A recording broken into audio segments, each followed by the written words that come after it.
बिगाड़े देश को, कहते हैं तीन बिगाड़े देश को, तीन बिगाड़े देश को, कपटी काया रे कूर, तीन सुधारत देश को, संत सती और सूर।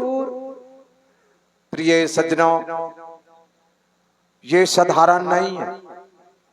कहते वेद वेदांत और जो हमारे अभी महापुरुष एक से कलाकार हैं, सबके द्वारा वाणी द्वारा रसास्वादन ले रहे हैं, लेकिन ध्यान करें। कहते हैं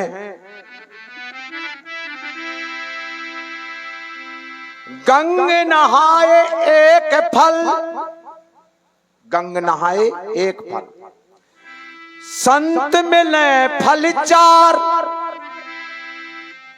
असतगुर मिले अनेक फल, तो कहे कबीर विचार।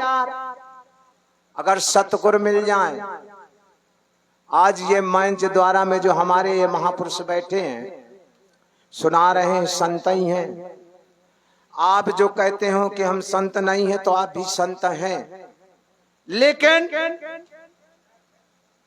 कुछ पर्दा पड़ा है। लेकिन नहीं, कहते हैं एक घड़ी आधी घड़ी आधे में पुण्यात, और तुलसी संगत साध की हरे कोट अपराध। अगर प्रिय सज्जनों, अब आप सत्संग में बैठे हैं, तो सत्संग में गौर करिए और शब्दों पर गौर करिए कि आखिरकार शब्द ये जो हमारे भक्त लोग सुना रहे हैं, तो क्या सुना रहे हैं। कहते हैं उल्टे शब्द कबीर के झटपट लखे ना कोई, और जो झटपट लखे तो खटपट कहेगा। ये साधारण नहीं। कबीर साहब की वाणी भी साधारण नहीं है। अगर कबीर साहब की वाणी बोला जाए तो मुश्किल पड़ जाएगा नारायण, साधारण नहीं। इसीलिए हमारे महापुरुष जो सुना रहे हैं, हमारे भक्त लोग सुना रहे हैं, उनको बड़े ध्यान से सुने कि आखिरकार यह वाणी है क्या। कहते हैं ज्ञानी मारे ज्ञान से राव राव विध जाए, ज्ञानी मारे ज्ञान से राव राव विध जाए, अगमार मारे लठ से तब फूट खोपड़ा। प्रिय सज्जनों, जो ये राम कथा, और राम ये साधारण नहीं है। राम एक सेठ जी थे, और सेठ जी थे बहुत कंजूस थे। इतने कंजूस थे कि अगर कोई आ जाए नगर में मांगने वाला भिखारी, तो सेठ जी पहले से डंडा उठा लें, डंडा, और डंडा उठा करके और ले लें कि यार कोई भिखारी आ गया, उसको जो है खेद करके बाहर कर दें। और जब बाहर कर दें, लेकिन अंदर नहीं आने देता था। बड़े ध्यान से सुने और गौर करना कि आखिरकार ये दृष्टांत है क्या। जब ऐसे काफी दिन हो गया, तो ये एक दिन जो है महात्मा जी पहुंचे, अच्छे मोचंड महात्मा पहुंचे। कहने लगे, और जहाँ जाने लगे, जहाँ भिक्षा जो है कहने लगे, तो सेठ जी ने देखा कि यार ये तो आ रहा है यार, ये भिक्षा मांगेगा। तो तुरंत उठाया डंडा, और डंडा उठा करके पहुंचा। कहा, ए बाबा चल यहाँ से भाग, यहाँ क्यों आया। अरे कहा भैया कुछ नहीं मांगना है मुझे, मैं तेरे यहाँ तो मांगूंगा नहीं। और ऐसे ऐसे ऐसे ऐसे महात्मा वहीं पहुंच गया। अरे कहा यहाँ ना, और यहाँ से भाग, बाहर भाग। ऐसे पहुंच करके तुरंत तो कुछ नहीं पकड़ा, हाथ पकड़ लिया। और जब डंडा वाला हाथ पकड़ लिया तो वो छुड़ाने लगा। कहा छुड़ाने लगा, अरे कहा बाबा छाड़, यहाँ से भाग, यहाँ कुछ नहीं मिलने वाला। कहा भैया मुझे कुछ ना चाहिए। कहा क्या चाहिए। तो कहा एक बार राम कह दे, राम। अगर एक बार राम कह देगा मैं छाड़ दूंगा। कहा देखो मुझको बेवकूफ मत बनाओ, बेवकूफ मुझे मत बनाओ, मैं राम कहने वाला नहीं हूं, लेकिन आप यहां से नगर से बाहर जाओ। कहा नहीं महाराज, एक बार राम कह दे मैं यहां से चला जाऊंगा, कभी नहीं मांगूंगा। कहा अच्छा, कहा चला जाएगा? कहा बिल्कुल चला जाऊंगा। तो कहा ठीक है कोई बात नहीं, मैं राम कह दे रहा हूं लेकिन यहां से चले जाना। कहा ठीक है चला जाऊंगा। उसी समय वो सेठ जी ने राम कहा, राम। और जब राम कहा तुरंत हाथ छाड़ दिया सेठ जी। सेठ जी का जब हाथ छाड़ दिया और कहा महात्मा ने कि ऐसा करना, मैं तो जा रहा हूं लेकिन इस नाम को बेचना मत। तो सेठ जी कहने लगे कि लाही ये बिजरी है क्या, ये कि लाही है तो मैं इसको बेचूंगा। इतना कहा अब बस चले गए। और परमात्मा की ऐसी कृपा हुई कि होते करते सेठ जी समाप्त हो गए। और जब खत्म हो गए आए जमराज लेकर के चले और पहुंचे जा करके जमराज जी के पास। और जमराज के पास पहुंचे तो कहने के बताओ इसको देखो बही खाता देखो कि ये कितना भजन किया है, कितना दान किया है। कहा अच्छा कहां? जब उल्टाया गाया बही तो कहीं ना दान ना पुण्य ना भजन, कुछ नहीं। और जब कुछ नहीं तो कहा महाराज ये तो कुछ नहीं किया, लेकिन एक जगह राम लिखा है। किसका लिवाया हुआ? संत जी का। कहा एक जगह राम लिखा है। तो जमराज कहने लगा यार ये कुछ नहीं किया, ये एक जगह राम लिखा है तो इस राम को क्या किया जाए। तो जमराज ने कहा ऐसा करो इस नाम को बेच दो। तो सेठ जी को ध्यान आ गया कि यार महात्मा ने कहा था इस नाम को बेचना मत, अगर मैं बेच दिया, ये क्यों कहा मुझको कि बेचना मत। तो उसी समय सेठ जी कहने लगे ये तो बताओ इसका मोल क्या है। तो जब मोल नहीं लिखा था, उल्टाया बही लेकिन मोल कहीं नहीं लिखा था, तो कहा अब क्या किया जाए। उसी समय कहा चलो कहीं ना चलो ब्रह्मा जी था चला जा। तो सेठ जी ने कहा कि देखो ऐसा है ब्रह्मा जी के पास तो चलूंगा पर मैं ऐसे नहीं जाऊंगा। कहा भैया कैसे जाओगे? कहा मैं पालकी में जाऊंगा। कहा यार अब? कहा भैया पालकी से जाओ, अब पालकी में तो ले जाना पड़ेगा क्योंकि अब बेचना नाम को तो खरीदना। उसी समय पालकी सजाया गया और जाकर के ब्रह्मा जी के पास पहुंचे। कहा ये बताइए। कहा ब्रह्मा जी ने देखा कि अरे कोई महापुरुष को बैठा करके आ रहे हैं, तो तुरंत आसन छाड़ करके ब्रह्मा जी खड़े हो गए। तो उसी समय जमराज कहने अरे महाराज ये महापापी, न ये कोई दान किया न पुण्य किया, और आप इनको जो है आसन छाड़ रहे हैं। तो कहा भैया तुम तो कंधा लगा करके पालकी में ले आ रहे हो। तो कहा तो फिर क्या किया? कहा महाराज ये दान पुण्य कुछ नहीं किया, केवल एक जगह राम लिखा है और राम लिखा है इसीलिए हम तुम्हारे पास आए, हम कह दिया है कि बेच दो। तो ये कहने लगा मोल क्या है? तो महाराज आपके बही में देखो भला मोल है कि नहीं। कहा अच्छा। उसी समय ब्रह्मा जी ने देखा कहीं नहीं लिखा था। तो कहा भैया मेरे में भी नहीं। तो कहा महाराज अब कहाँ चला जा? कहा चलो कैलाश पर्वत शंकर जी के यहाँ चले। कहा चलो। उसी समय रखा। कहा भाई अब तो ऐसा है कि अब ब्रह्मा जी भी कंधा लगाएंगे तब जाऊंगा। अब एक तरफ ब्रह्मा जी लागे, एक तरफ जमराज लागे। उसी समय ले गए। और जब ले गए तो शंकर जी ने देखा कि अरे इतने बड़े रचयिता, शंकर जी देखा कि अरे इतने बड़े ब्रह्मा जी रचयिता ये जो है सृष्टि की रचना करते हैं और कंधा लगाए तो कोई जरूर महापुरुष होगा। तो वो भी खड़े। और जब वो भी खड़े हो गए तो उसी समय चिल्लाने लगे अरे कहा महाराज महापापी है, न कभी दान किया न पुण्य किया न कुछ नहीं किया। तो कहा भगवान ये ब्रह्मा जी जो लगाए हुए कंधा चले आ रहे हैं। तो कहा अच्छा। उसी समय फिर बैठी सभा। तो उसी समय शिव शंकर भोलेनाथ से कहा गया कि महाराज आप भी बताइए कि आपके बही खाता में है एक जगह राम का नाम लिखा है, राम का नाम लिखा है, तो बताइए। हमने कह दिया कि बेच दो।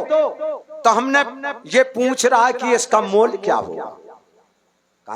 कहा उसी समय भोलेनाथ ने देखा। और जब भोलेनाथ ने देखा तो वहां भी नहीं था। कहा अब भैया कहाँ चले? अब कहाँ चले? कहा चलो क्षीर सागर चलते हैं परमात्मा के यहाँ, विष्णु भगवान के यहाँ चला जा। अब शिव शंकर भोलेनाथ भी कंधा लगाया और जाकर के कहां पहुंचे? छील सागर। अब जब छील सागर पहुंचे तो विष्णु भगवान मुस्कुराने लगे, लेटे लेटे छील सैया में मुस्कुराने लगे। अरे कहा महाराज हमारा तो कंधा फट रहा है और आप मुस्कुरा रहे हैं। कहा महाराज नाम जिसके लिए तुम आए हो, वैकुंठ में आए हो, कहते कोट कोट मुनि जतन कराही, अंत समय राम कहे आवत नहीं। का एक राम के पीछे, एक नाम के पीछे आज तुम्हें कंधा लगाना पड़ा। मेरे नाम में ये शक्ति है। तो प्रिय सज्जनों, इसीलिए राम का नाम नहीं छाड़ना, राम बहुत जरूरी है। इसीलिए आइए देखिए भजन के बोल।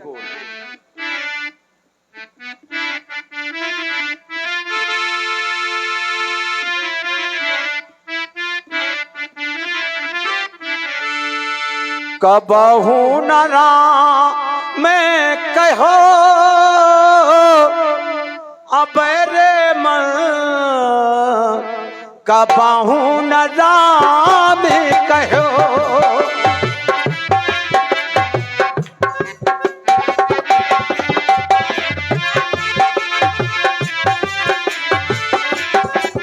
हेलो, हाँ एक सूचना है, जो भी भोजन प्रसाद के लिए रह गए हों तो भोजन प्रसाद प्राप्त कर लें। धन्यवाद। पुनः निवेदन है कि जो भी भोजन प्रसाद के लिए रह जी का तो नाम नहीं जानता, बहुत बढ़िया संगत करते हैं, भगवान इनका कल्याण करे। मैं अपनी परिचय दे दूं, मेरा बांदा जिला है और अखिल भारतीय पंचरामानंदी निर्मोही अखाड़े से हूं। अब मुखार बिंद से जो संसार परिक्रमा लगाता है वहां से मैं शिष्य हूं। लेकिन सब इनकी कृपा है जो आज हमको लेकर के आए हैं। आइए कबहू न राम में कहो, कबहू न राम में कहो अब रे मन, कबहू न राम में कहो।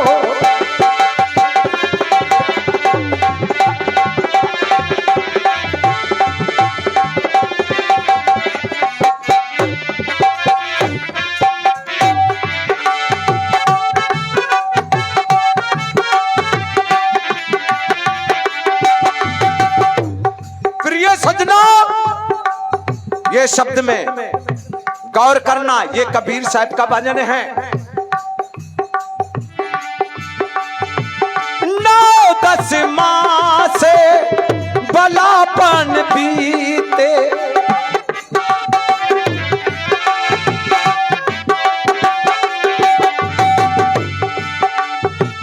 9-10 माह से बलापन बीते, 20 मजवान भाई। प्रिय सज्जनों, 9-10 मास बलापन बीते हमारे खेल में निकल गए और खेल कूद में हमारा बीत गया। अब 20 में जब जवानी आती है तो माया के चक्कर में शादी विवाह हो जाता है, तो आगे का कुछ नहीं कर पाता। इसीलिए 20 मजवान भाई और 30 बरस में माया घेरी, देश विदेश गए। मेरे मन का बाहू न राम कहे।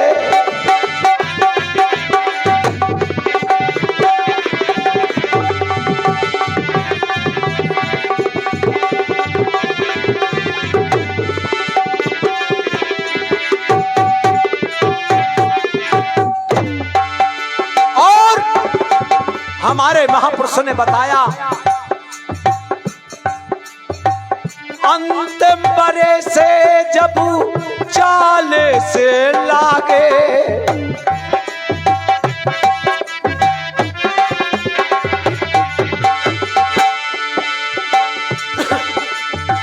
अंतिम बरे से जब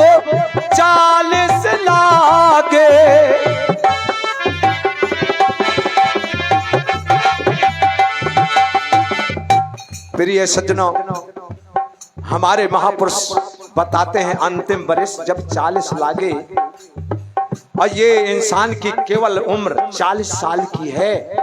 ध्यान करना। और 3 यूनियां हम किसकी लाए हैं? बैल की, कुत्ते की और सूअर की। और सूअर की कैसी और कुत्ते की कैसी और बैल की कैसी कि इंसान बैलस कमाता है, ध्यान करना, और लौट करके आता है जब घर तो कुत्ते की रोटी मिलती है दुत्कार की, ध्यान करना। और जब अंत आता है तो सूअर की यूनी में हो जाता है, चाहे आगे पड़ा हो लेकिन कोई सेवा करने वाला नहीं है, ध्यान करना। इसीलिए अंत बरे से जब 40 लागे माया मोह भयो और माया में फंस गया और माया मोह से भये और अबेरे मन, ये मन का खेल है, ध्यान कर लेना। ये जब तक के मन हमारा स्थायी नहीं होगा तो राम का नाम कभी नहीं लेगा। इसीलिए हमें मन का बड़ा जरूरी है। अबेरे मन कबाहू न राम कहे,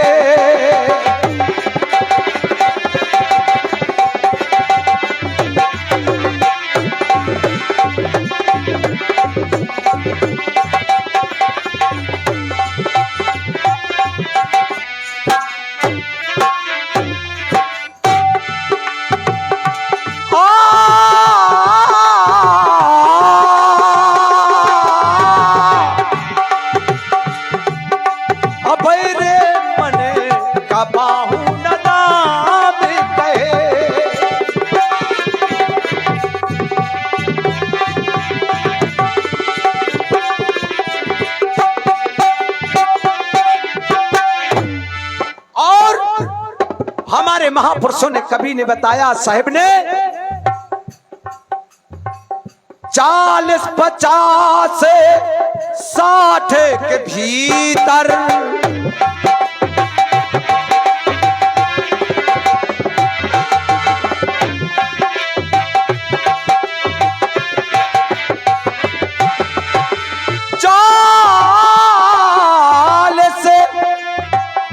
पचास 60 के भीतर खांसी जोरी भय।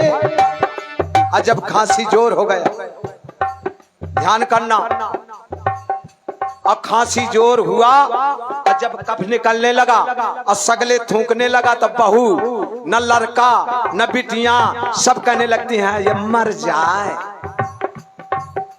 अब तो बहुत लदरिया करत है जरगा, ये तो मर जाए। और जब तक कमाए कमाए रखने लगा, इसलिए कहा गया लोभी, लंपट, लालची या लोभ। और जब तक लोभ, कैसा लोभ कि कमा कमा करके देता रहा, तो लोभ में क्या हमारा पिताजी बहुत अच्छा काम करता है, पैसा देता है, लेकिन पैसा किसी का नहीं हुआ। लेकिन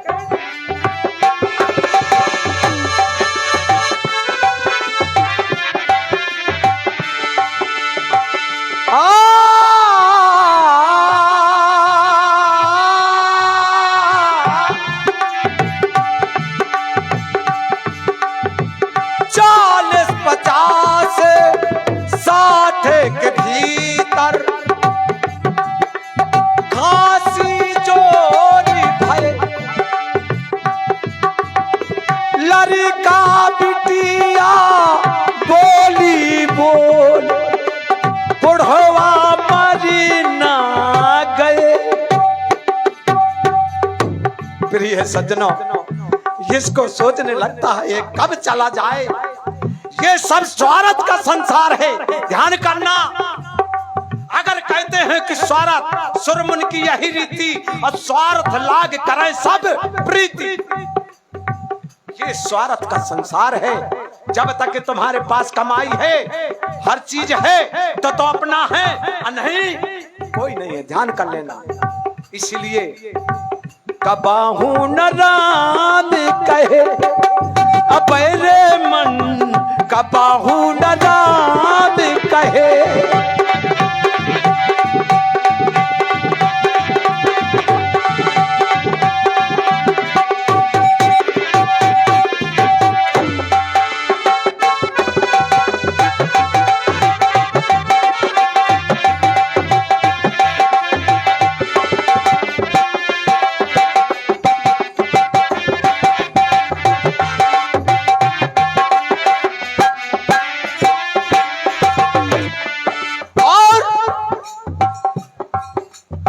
साठ सत्तर 80 के भीतर, जब 60 70 80 में पहुंच गया, ध्यान करना, हमारे महापुरुषों ने बताया।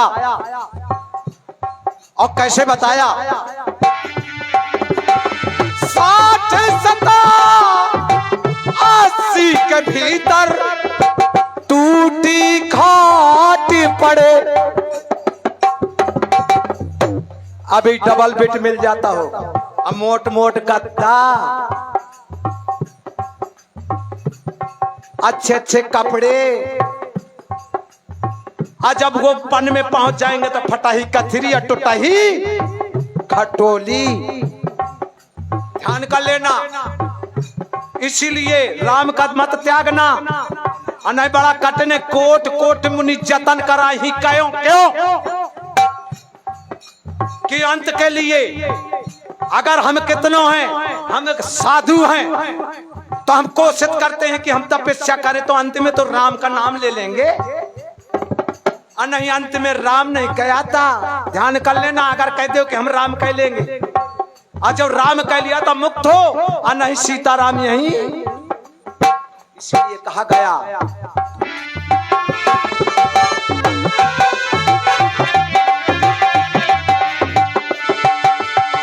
60 70 80 के भीतर टूटी खाट पड़े। और देखिए टूटी खाट पड़े। और कहा ये कबीर सुने भाई साधो, श्वासा निकाल गए। ये श्वासा निकल गया। इसीलिए ये श्वासा जो हमारा चलता है, ये सब किराया का है। ध्यान कर लेना। ये बड़ा जरूरी है परमात्मा का नाम। अगर परमात्मा का नाम हमारे साथ नहीं गया तो कुछ जाने वाला नहीं है। इसीलिए कहा कबहू न राम कहे अब रे मने, कबहू न राम कहे अब रे मन।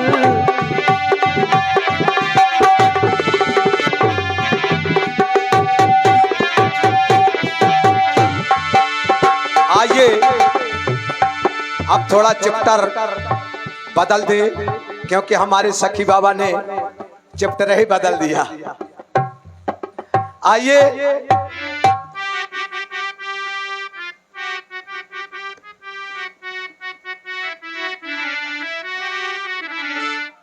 अरे कितने दिना का बांधे ठाठ भैया, कितने दिना का बांधे ठाठ।